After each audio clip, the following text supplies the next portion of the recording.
Hello दोस्तों, आपका study with Hemant YouTube channel में बहुत बहुत स्वागत है। देखिए, ये जो डेली 11 बजे रात को क्लास चलेगी, ये प्रीमियर क्लास होगी, आधे घंटे की क्लास होगी। और इसमें जीके जीएस के ऐसे प्रश्न जो पिछले किसी भी एग्जाम में पूछे जा चुके हैं, किसी भी, चाहे वो आपका एसएससी हो, रेलवे का एग्जाम हो, या कोई भी एग्जाम हुआ है जो जीके जीएस के प्रश्न पूछे गए हैं, उनका जो किरण की बुक आती है, उस बुक के सारे क्वेश्चन जो है मैं थोड़ा जल्दी जल्दी कराऊंगा। मतलब अब पहले से वीडियो अपलोड हो चुका है, लेकिन इस बार क्या किया हूँ, 4-5 वीडियो को एक साथ मर्ज करके जो क्लास है वो काफ़ी लंबी बना दी गई, जिससे आपका क्वेश्चन जो है थोड़ा जल्दी जल्दी कवर हो। तो आप इस वीडियो को ज़रूर देखिएगा पूरा। और प्लीज़ मैं आपसे रिक्वेस्ट करूंगा, अगर वीडियो पसंद आती है तो लाइक ज़रूर करना और बेल आइकन को क्लिक करके सब्सक्राइब चैनल को ज़रूर कर लीजिएगा, ऐसी कई वीडियो देखने के लिए। इसके अलावा मैं अनअकैडमी पे भी पढ़ाता हूं, तो आप मुझे डेली सुबह 9 बजे, डिस्क्रिप्शन में लिंक दे रखा हूं, या सिंपल आप हेमंत कुमार मिश्रा सर्च करोगे तो आपको जो है मेरी क्लासेस वहां पे मिल जाएंगी। डेली सुबह 9 बजे एसएससी जीडी के लिए, ठीक है, जो अभी आपका एग्जाम होना है उसका टेस्ट होता है।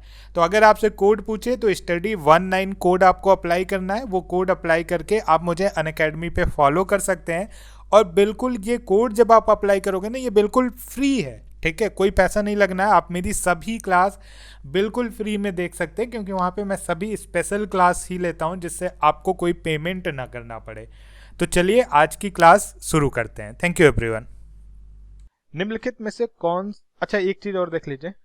मिल्क में दूध में कौन सा एसिड पाया जाता है? तो दूध में पूछ सकता है आपका लैक्टिक एसिड पाया जाता है। इमली के अंदर कौन सा एसिड पाया जाता है? इमली के अंदर आपका पाया जाता है टार्टरिक एसिड। टार्टरिक एसिड जो है आपका इमली के अंदर पाया जाता है। और एप्पल के अंदर आपका मैलिक एसिड पाया जाता है। कौन सी? मालिक एसिड। तो ये हो गए। नींबू के अंदर आपका साइट्रिक, दूध के अंदर लैक्टिक, और इमली जिसको इंग्लिश में कहते हैं टैमरिंड के अंदर टार्टरिक, और एप्पल के अंदर मैलिक एसिड पाया जाता है। अगला क्वेश्चन अब देखते हैं। निम्नलिखित में से कौन सा कृमि फीता कृमि होता है? देखिए, जो टीनिया, टैनिया या टीनिया कह लीजिए इसको, टीनिया ये जीनस वंश का होता है और ये आंतों में पाए जाते हैं। इनको फीता कृमि कहते हैं। आंतों में फीता कृमि टेपवार्म के रूप में पाए जाते हैं। टेपवार्म के रूप में पाए जाते हैं। तो निम्नलिखित में से कौन सा कृमि फीता कृमि होता है? तो टीनिया जो है आपका फीता कृमि होता है। फैसियोला, फैसियोलिया एक तरह का ट्रिमेटोस है। इनका नाम इंग्लिश में है, हिंदी में इनका नाम ही नहीं है। तो आप, और ये जो है बिलोंग कहाँ से? लीवर फ्लोक्स से बिलोंग करते हैं। Liver flukes. और एक शब्द है सिस्टोसोमा। सिस्टोसोमा क्या होता है? देखिए, ये एक तरह का जीनियस ट्रिमेटोस होता है। ये भी एक तरह का ट्रिमेटोस होता है जो ब्लड फ्लूक्स में पाए जाते हैं। वो लीवर फ्लूक्स में पाया जाता है फैसियोला। ये कहाँ पे पाया जाता है? ये ब्लड फ्लूक्स में पाया जाता है। और जनरली ये इन्फेक्शन होने के कारण होता है। इन्फेक्शन होने के कारण सिस्टोसोमा पाए जाते हैं। लास्ट में बढ़ता है एंटेरोबियस। एंटेरोबियस एक तरह का पिन वर्म है और ये थ्रेड वर्म के नाम से भी जाना जाता है। थ्रेड वर्म के नाम से भी जाना जाता है। तो ये थे जो ये वहां पे यहाँ पे वर्ड है, फैसियोला, सिस्टोसोमा, टीनिया, एंटेरोबियस। इन सब के बारे में थोड़ी सी नॉलेज थी। इन्हीं से रिलेटेड ऐसे ही क्वेश्चन आते हैं। अगला देखते हैं, दूध की शुद्धता किससे मापी जाती है? तो ये आप सब लोग को पता होगा कि दूध की शुद्धता लैक्टोमीटर से मापी जाती है। लेकिन एक क्वेश्चन आता है, लैक्टोमीटर किसके सिद्धांत पे काम करता है? ये क्वेश्चन अक्सर आ जाता है। तो ये आर्किमिडीज के सिद्धांत पर काम करता है। लैक्टोमीटर जो है आपका आर्किमिडीज के सिद्धांत पे काम करता है। अब देख लेते हैं, हाइड्रोमीटर किस यूज में आता है? स्टैल्गोमीटर और थर्मोमीटर के। देखिए, थर्मोमीटर तो आपको पता है टेम्परेचर नापने के काम आता है, और हाइड्रोमीटर जो है जल से रिलेटेड है, हाइड्रो पावर से रिलेटेड है। और ये डेंसिटी नापता है लिक्विड का। क्या? डेंसिटी ऑफ लिक्विड मीन्स द्रव का, ये जो है डेंसिटी नापता है। और थर्मामीटर आपका टेम्परेचर नापता है। अब आपका क्या बचता है? स्टैग्लोमीटर, ये आपका सरफेस टेंशन नापता है। Surface tension. नेक्स्ट क्वेश्चन देखते हैं, निम्नलिखित में से किसका ध्वनि के वेग पर कोई प्रभाव नहीं पड़ता है? तो देखिए, एक एक करके समझते हैं क्यों नहीं प्रभाव पड़ता है। ये तो सबको पता होगा किसका पड़ता है किसका नहीं पड़ता है। तो दाब का जो है इसमें कोई प्रभाव नहीं पड़ता है, तो इसका आंसर क्या होगा, दाब। अब चलते हैं टेम्परेचर। तापमान पे क्या होता है, जैसे जैसे तापमान बढ़ता है तैसे तैसे स्पीड ऑफ साउंड बढ़ने लगता है। स्पीड ऑफ साउंड क्या होता है, बढ़ने लगता है। क्यों, क्योंकि velocity is proportional to under root of temperature. अब आते हैं कहां पे, घनत्व पे। डेंसिटी के साथ क्या होता है, देखिए डेंसिटी में जो है v इज रिवर्स प्रोपोर्शनल होता है, प्रोपोर्शनल नहीं होता है। तो क्या होता है, the velocity of sound is greater than, तो क्या होता है जब वेलोसिटी डेंसिटी बढ़ती है तो वेलोसिटी ऑफ साउंड घटता है, जब डेंसिटी बढ़ती है तो वेलोसिटी ऑफ साउंड घटता है, मीन्स फर्क पड़ता है। निम्नलिखित में से किसका ध्वनि के वेग पर कोई प्रभाव नहीं पड़ता, प्रेशर का।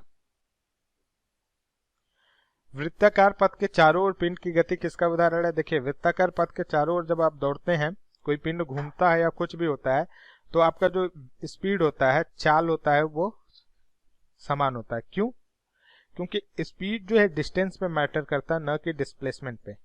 अब डिस्टेंस और डिस्प्लेसमेंट में क्या अंतर होता है, देखिए डिस्टेंस आपने जैसे ये चला ये चला ये चला, कहीं भी इस पॉइंट से चल के घूमते घूमते घूमते घूमते इस पॉइंट पे फिर आ गए, तो आपके डिस्टेंस ये पूरा काउंट होगा, लेकिन डिस्प्लेसमेंट आपका जीरो हो जाएगा क्योंकि आप पुनः उसी पॉइंट पे आ गए। डिस्प्लेसमेंट में डायरेक्शन भी मैटर करता है, डिस्टेंस में डायरेक्शन नहीं मैटर करता है। मींस स्पीड चाल में जो है कोई भी डायरेक्शन नहीं मैटर करता, वे एक वेलोसिटी में जो है डायरेक्शन मैटर करता है। तो स्पीड तो सेम रहेगी लेकिन वेलोसिटी का डायरेक्शन बार बार चेंज होता जाएगा, तो वेलोसिटी बार बार चेंज होती रहेगी। तो इसका आंसर क्या होगा, uniform speed and variable velocity, समान चाल के साथ परिवर्ती वेग। तो वृत्ताकार पथ के चारों ओर पिंड की गति किसका उदाहरण है, uniform speed and variable velocity का। धारावाहक चालक किससे संबंध होता है, देखिए धारावाहक चालक जो है चुंबकीय क्षेत्र मैग्नेटिक फील्ड से संबंध रखता है। इन तारों में जो है, जैसे कोई जब धारावाहक तार होता है या चालक होता है, कुछ भी होता है, जब किसी तार के अंदर धारा बहती है तो आवेश की गति के कारण यह गति केंद्रीय वृत्तों के रूप में तार के चारों तरफ चुंबकीय क्षेत्र उत्पन्न कर देता है। तार के चारों तरफ जो है आपका चुंबकीय क्षेत्र उत्पन्न कर देता है, और इसी की वजह से यहाँ पे मैग्नेटिक फील्ड चुंबकीय क्षेत्र उत्पन्न हो जाता है। और ये कैसे पता चलता है, ये जो grip version of the right hand rule से पता चलता है। किससे पता चलता है, grip version of right hand rule. Next question देखते हैं। 1 किलो बिट कितने बिट के बराबर होता है, ये सबको पता है, 1024। लेजर प्रिंटरों की तुलना में डॉट मैट्रिक्स प्रिंटर कैसे होते हैं, तो धीमे तेज, कम महंगे, अधिक महंगे। बेसिकली क्या होता है, डॉट मैट्रिक प्रिंटर्स जो है कम महंगे होते हैं in compare to laser printer, और धीमे भी होते हैं, क्वाइटर भी होते हैं, थोड़ा लेजर प्रिंटर की तुलना में थोड़ा सा होते हैं, लेकिन ये इतना कम होता है कि आप इससे टिक नहीं कर सकते। तो आपका आंसर क्या होगा, लेस एक्सपेंसिव, कम महंगे होते हैं।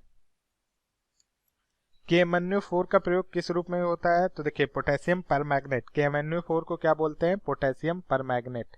KMnO4 को पोटेशियम परमैग्नेट बोलते हैं। यह एक अकार्बनिक यौगिक है। किस तरह का ये यौगिक है, अकार्बनिक यौगिक है एक तरह का, और ये बेसिकली रोगाणु रोधक उपचायक के रूप में काम करता है। पोटेशियम परमैग्नेट जो है एक हल्का पतला घोल होता है, ठीक है, जो बिलियन घाव फोड़ों को ठीक करने के काम आता है इन सबके। तो KMnO4 का प्रयोग किस रूप में किया जाता है, तो बेसिकली इन्फेंसेंट, विसंक्रामक के रूप में किया जाता है। पानी वानी में इसीलिए डाल देते हैं KMnO4 कभी कभी, कि जैसे पानी में खराब हो, कुछ रोगाणु हो, कुछ भी हो, तो वो खत्म हो जाए, तो इससे जो है कोई भी इन्फेक्शन ना फैले। तो इसका आंसर क्या होगा, 4 होगा, विसंक्रामक। सीमेंट, बालू और पानी के गाढ़े घोल को क्या कहते हैं, ये तो सबको पता होगा, जो लोग गांव में रहते हैं, गारा या मसाला कहते हैं, मोर्टार कहते हैं। निम्नलिखित में से क्या रासायनिक अभिक्रिया नहीं है, तो देखिए पानी का भाप में बदलना एक रासायनिक अभिक्रिया नहीं है। क्यों, क्योंकि पानी का जो है वाष्प में बदलना एक फिजिकल रिएक्शन है, या जिसको भौतिकी रिएक्शन कहते हैं, ये फिजिक्स से रिलेटेड है। ये भौतिक परिवर्तन होता है, एक तरह से इसे कह दे, एक भौतिक परिवर्तन होता है। इस प्रकार में जब पदार्थ जल की अवस्था अपनी संरचना में बदलाव के बिना बदलती है, मतलब जब उसकी संरचना में बदलाव के बिना बदलती है, तो भौतिक परिवर्तन होता है। भौतिक गुणों में बदलाव को शामिल करता है। ये एक जल का जो है फिजिकल प्रॉपर्टी है, जल की एक भौतिक गुण है कि वो पानी से भाप में चेंज हो जाता है, तो ये केमिकल रिएक्शन नहीं होगा। एनेस्थेटिक के रूप में किसका प्रयोग होता है, तो ये तो आप लोगों ने सबको पता होगा, N2O नाइट्रस ऑक्साइड का प्रयोग होता है, नाइट्रस ऑक्साइड।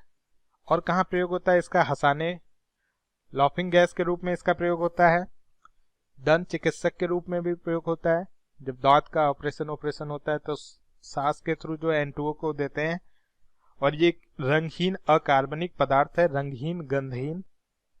N2O जो है आपका एक रंगहीन गंधहीन और कोशिकाओं के लिए हानि रहित है। जो हमारे शरीर के अंदर कोशिकाएं हैं उसको कोई भी हानि नहीं पहुंचाता है। N2O एक अकार्बनिक पदार्थ है। तो ये थी N2O के बारे में क्या क्या थी। एक संवेदनहारी एनेस्थेटिक है, और नाइट्रस ऑक्साइड हंसाने वाली गैस लाफिंग गैस के लिए यूज होती है, दंत चिकित्सा में यूज होती है, रंगीन गंधहीन कोशिका अकार्बनिक पदार्थ है।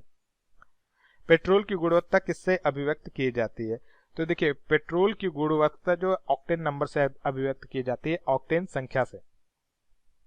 नेक्स्ट क्वेश्चन देखते हैं, वायु में नाइट्रोजन का प्रतिशत कितना होता है, तो वायु में नाइट्रोजन का प्रतिशत 78.09% होता है। तो नियर अबाउट जो है यही पास है, तो 78.09%। उसके बाद 20.95% आपका जो है ऑक्सीजन होता है, वायु के अंदर बात हो रही है, यह ध्यान रखिएगा। और 0.93% आपका ऑर्गन होता है, एंड 0.04% आपका कार्बन डाइऑक्साइड भी होता है। तो ये होते हैं 78 पॉइंट के आसपास नाइट्रोजन होता है, 20 पॉइंट के आसपास ऑक्सीजन होता है, एंड पॉइंट में जो है ऑर्गन एंड कार्बन डाइऑक्साइड होते हैं। मनुष्यों में किसका पता लगाने के लिए अस्थि भवन परीक्षण किया जाता है, देखिए अस्थि भवन परीक्षण जो है अंतरिम आयु टेंटेटिव एज को पता लगाने के लिए किया जाता है। ये कैसे करते हैं, देखिए क्या होता है, जैसे जैसे अस्थि विकास एक ऐसी प्रक्रिया है जिसमें कोशिकाओं के द्वारा नई हड्डियों का विकास होता है। अस्थि विकास में क्या होता है, कोशिकाओं के द्वारा नई हड्डियों का विकास होता है, और इसमें अस्थि कोशिका प्रुषु भी कहते हैं। इसको एक लाइन में बोले, एक वर्ड में बोले तो बोलते हैं अस्थि कोशिका प्रुषु। लिख देता हूँ, ये अस्थि ऊतक निर्माण का पर्यायवाची है, ठीक है। अब देखिए वैज्ञानिक क्या मानते हैं कि 25 वर्ष की आयु के तक शरीर में हड्डियों का पूर्णतः विकास हो जाता है, ठीक है। अस्थि विकास स्टेट इस धारणा पर आधारित है कि 25 वर्ष से कम आयु होने पर शरीर में हड्डियों का विकास नहीं हो पाता, और इसी से ये चेक करते हैं कि अगर हड्डियों का पूर्ण विकास हो गया तो वो व्यक्ति 25 वर्ष से ऊपर है, नहीं हुआ है तो वो 25 वर्ष से नीचे था। और इसी की तरह आयु टेंटेटिव एज के बारे में पता लगाते हैं।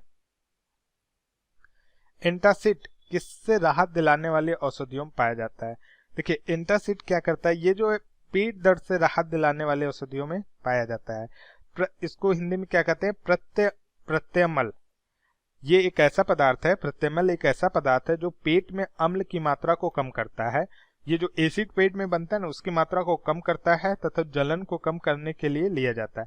बेसिकली ये पेट दर्द में यूज होता है। तो एंटासिड जो है कहाँ पे यूज होता है, स्टोमच एच, पेट दर्द में। रॉकेट किस सिद्धांत पर कार्य करता है, तो देखिए रॉकेट जो है आपका न्यूटन थर्ड लॉ पे काम करता है।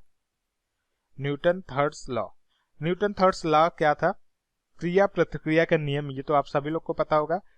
देखिए क्या होता है, रॉकेट को आगे चलाने के लिए जो रॉकेट में ईंधन होता है पीछे के लिए फोर्स लगाता है, और इसके विपरीत एक प्रतिक्रिया बल लगता है जो रॉकेट को आगे चलाता है। तो न्यूटन थर्ड लॉ है क्रिया प्रतिक्रिया का नियम। रॉकेट के सिद्धांत पर काम करता है न्यूटन थर्ड लॉ। विश्व ओजोन दिवस कब मनाया जाता है, ये तो रटने क्वेश्चन है। 16 सितंबर को मनाया जाता है। विश्व ओजोन दिवस 16 सितंबर को मनाया जाता है। तो thank you friend, I hope आपको ये पसंद आया होगा।